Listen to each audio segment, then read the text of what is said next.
Sarvodaya public school शिक्षा का नया सवेरा। सर्वोदय पब्लिक स्कूल में हम शिक्षा को एक नई दिशा देते हैं। आधुनिक सुविधा और अनुभवी शिक्षकों के साथ हमारा लक्ष्य है बच्चों को एक ऐसा मंच देना जहां वे अपनी क्षमताओं को पहचाने और निखारे। चाहे शिक्षा हो, खेल कूद या सांस्कृतिक गतिविधियां, हर क्षेत्र में उत्कृष्टता हमारा वादा है। यहाँ हर छात्र के सपनों को उड़ान मिलती है और नैतिक मूल्यों के साथ उनका समग्र विकास सुनिश्चित किया जाता है। सर्वोदय पब्लिक स्कूल ज्ञान, संस्कार और सफलता का संगम है। आज ही पंजीकरण करें और बेहतर भविष्य की ओर कदम बढ़ाएं। प्रेरणादायक वातावरण, शिक्षा और संस्कार का अद्भुत संगम। आज से भविष्य की तैयारी हॉलिस्टिक एजुकेशन के साथ आपके सपनों को दे नई उड़ान। Sarvodaya public school.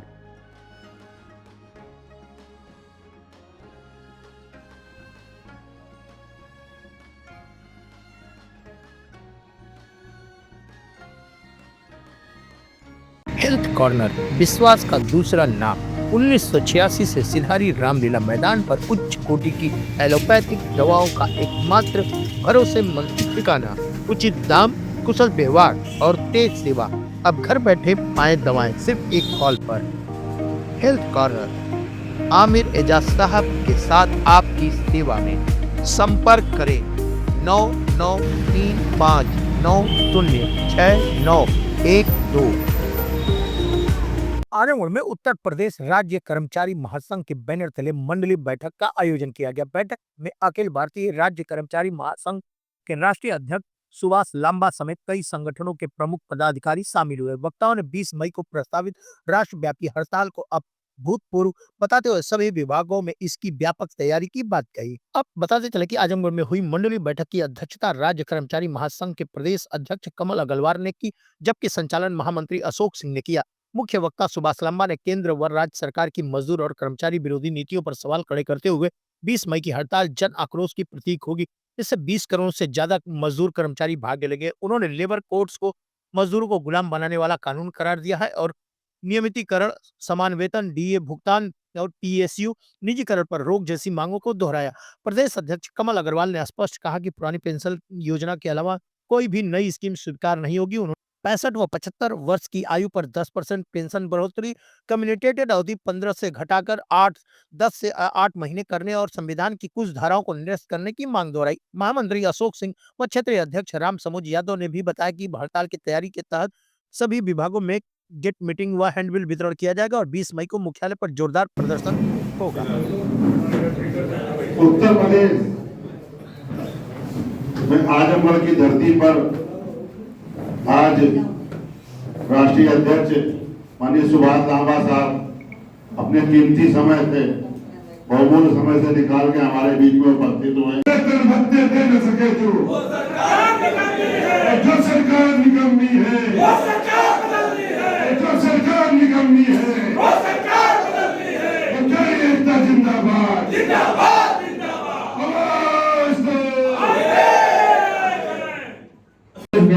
लामा साहब, कमल अग्रवाल साहब और एसपी सिंह साहब का माल्यार्पण का स्वागत करें और आदरणीय अशोक सिंह जी बैठे हैं, उनको भी माल्यार्पण का स्वागत करें।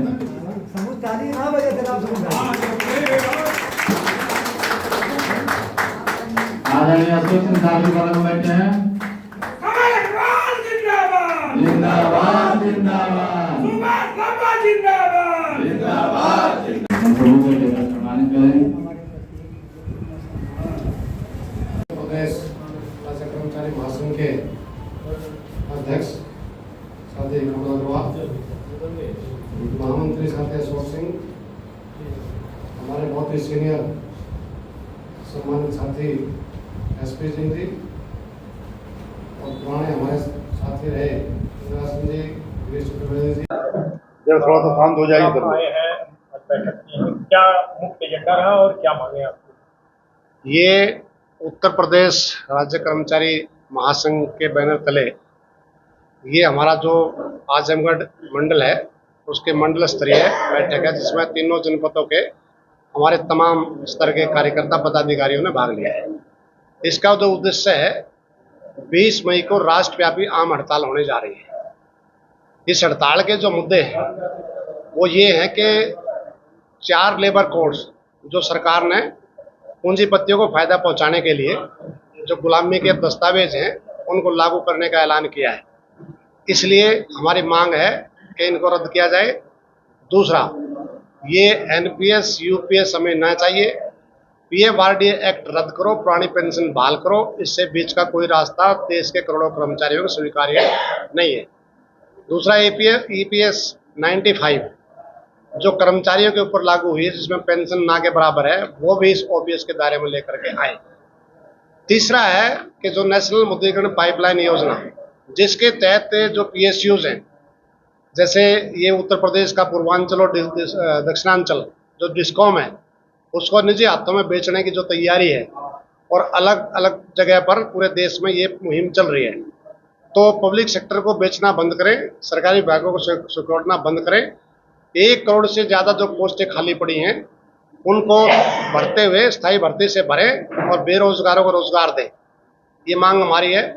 दूसरा, जो कॉन्ट्रैक्ट संविदा पर जो कर्मचारी काम कर रहे हैं, जिसको न्यूनतम वेतनमान भी नहीं है, पीएफ ईएसआई को भी सर्विस प्रोवाइडर खाए जा रहे हैं, सरकार का कोई हस्तक्षेप उस पर नहीं है। इस पर हम जोर दे करके कहना चाहते हैं कि ये जो मैकेनिज्म है थ्रू सर्विस प्रोवाइडर के जो कर्मचारियों का शोषण हो रहा है, सरकार उसको बंद करे और ऐसा कोई मैकेनिज्म डेवलप करे कि सर्विस प्रोवाइडरों को बीच में से हटाए, डायरेक्ट सरकार अपने रोल पर इन कर्मचारियों को ले और समान काम समान वेतन दे और इनकी नौकरी को पक्का किया जाए। ये मांग है। अगला, जो 18 महीने का जो महंगाई भत्ता जो कोरोना काल में फ्रीज किया था, चाहे कर्मचारी चाहे पेंशनर्स को बहाल किया जाए। और पेंशनर्स की हमारी बहुत एक जायज मांग है कि अब सरकार 80 साल की उम्र में 20% बेसिक पेंशन बढ़ोतरी करती है, जब पेंशनर की उम्र 80 साल हो जाए, और 5% भी ऐसे पेंशन नहीं है जो 80 साल की उम्र पार कर जाए और पेंशन का 20% का लाभ ले लें। तो इसलिए हमारी मांग है कि 65 साल में 5%, 70 में 5%, 75 में 5%, 80 में अपने आप 20% हो जाएगी। इसको भी नज़रअंदाज किया जा रहा है। जो पेंशन एडवांस हम लेते हैं, कम्यूटेशन जिसको बोलते हैं, उस टाइम रेट ऑफ इंटरेस्ट अलग था, आज रेट ऑफ इंटरेस्ट अलग है। तो 10 साल और 8 महीने में उसकी रिकवरी हो रही है, लेकिन ये सरकार 15 महीने में उसकी रिकवरी कर रही है। तो बंद किया जाए और इनको सभी को जो कैशलेस मेडिकल फैसिलिटी है, सरकार ये प्रोवाइड कराए कि तमाम कर्मचारी और पेंशन इंक्लूडिंग कॉन्ट्रैक्ट आउटसोर्स सुविधा कर्मचारियों को भी ये कैशलेस मेडिकल फैसिलिटी का लाभ मिले। इस बातों को लेकर के 20 मई को हड़ताल होने जा रही है। 26,000 रुपये न्यूनतम वेतनमान, जो स्कीम वर्कर, आशा, मिड डे मील, आंगनबाड़ी, उनकी सेवाओं को रेगुलर करें। इस बात को लेकर के 20 मई को राष्ट्रव्यापी हड़ताल होने जा रही है। तो इसलिए हमने यहाँ सर्वसम्मति से फैसला लिया है कि उत्तर प्रदेश के कर्मचारी, जो हमारे अध्यक्ष है कमल अग्रवाल जी, महामंत्री हमारे अशोक सिंह जी, संरक्षक है एसपी सिंह जी, सब ने सर्वसम्मति से फैसला लिया है कि 20 मई की राष्ट्रव्यापी हड़ताल में उत्तर प्रदेश का कर्मचारी भी बढ़ चढ़कर भाग लेगा और 20 तारीख को सभी जिला मुख्यालयों पर हम प्रदर्शन करते हुए सरकार को बताएंगे कि ये जो देश है अडानी अंबानी का नहीं है, ये कर्मचारियों का, मजदूरों का, किसानों का देश है। किसी कीमत पर इस पब्लिक सेक्टर की जो संपत्तियां हैं इनको बेचने नहीं दिया जाएगा। ये मोटे तौर से बात है। जैसा आप कह रहे हैं कि आपकी मांग है पेंशनों के लिए, जो पेंशनर रिटायर हो गए हैं, जिनका कोई भी सहारा नहीं है, वो पेंशन ही उनका सहारा है और वो रिटायर हो गए हैं, उनकी जीविका के लिए आप लोग क्या कर रहे हैं? उनको पेंशन मिल रही है, अब सरकार उस पेंशन को भी खत्म करने का प्रयास कर रही है। इसलिए जो ये पेंशन ना कोई खैरात नहीं है, भाई खैरात मत दियो। एक सरकारी कर्मचारी जो अपनी लाइफ है, जो जवानी है, जिसमें वो कुछ और भी कर सकता था, इसलिए वो उसने सेवा की, उसके बदले ये उसकी मरने तक एक सोशल सिक्योरिटी है पेंशन। अगर उसको सरकार छीनने का प्रयास करेगी तो इस देश के करोड़ों पेंशन कर्मचारी सड़कों पर आकर के सरकार को माकूल जवाब देंगे।